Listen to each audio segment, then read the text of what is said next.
Atin pong pakinggan ang pagbasa ng Dekalogo ni Apolinario Mabini, nakakatawani ng iba't ibang sektor. John A. Parducho sa Hanay ng Kabataan, Ginoong Ryan F. Amatigan mula sa Manggagawa, Attorney Joanna C. Corona mula sa mga profesional, Ginang Marisa Panganiban sa Hanay naman ng Kababaihan, at Ginoong Pier Nico P. Sudario sa Hanay ng mga may kapansanan.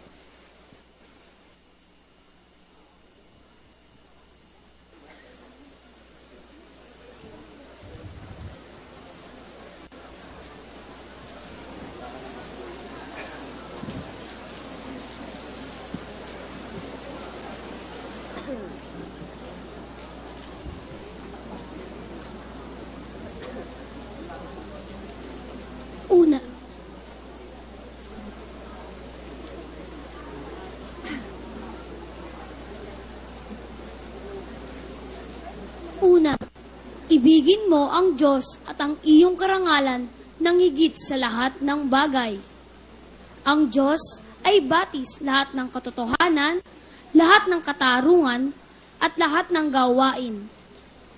Ang iyong karangalan ang siyang tanging kapangyarihang pag-uutos sa iyo upang maging matapat, mabait, at masipag. Ikalawa, sambahin mo ang Diyos sa paraang minamabuti at minamarapat ng iyong budhi, sapagkat sa iyong budhi na humahatol sa masama mong gawa at pumupuri sa mabuti ay nakakausap mo ang Diyos. Ikatlo, linangin mo ang mga sadyang katangiang kaloob sa iyo ng Diyos sa paggawa at pag-aaral ayon sa iyong kakayahan, na di lumalayo sa landas ng kagalingan at katarungan, upang matamo ang sariling kadalisayang ikatutupad mo sa tungkuling bigay sa iyo ng Diyos sa buhay na ito. At sa ganito'y, ikaw ay pararangalan, at sa dangal mong ito'y luluwalhati ang iyong Diyos.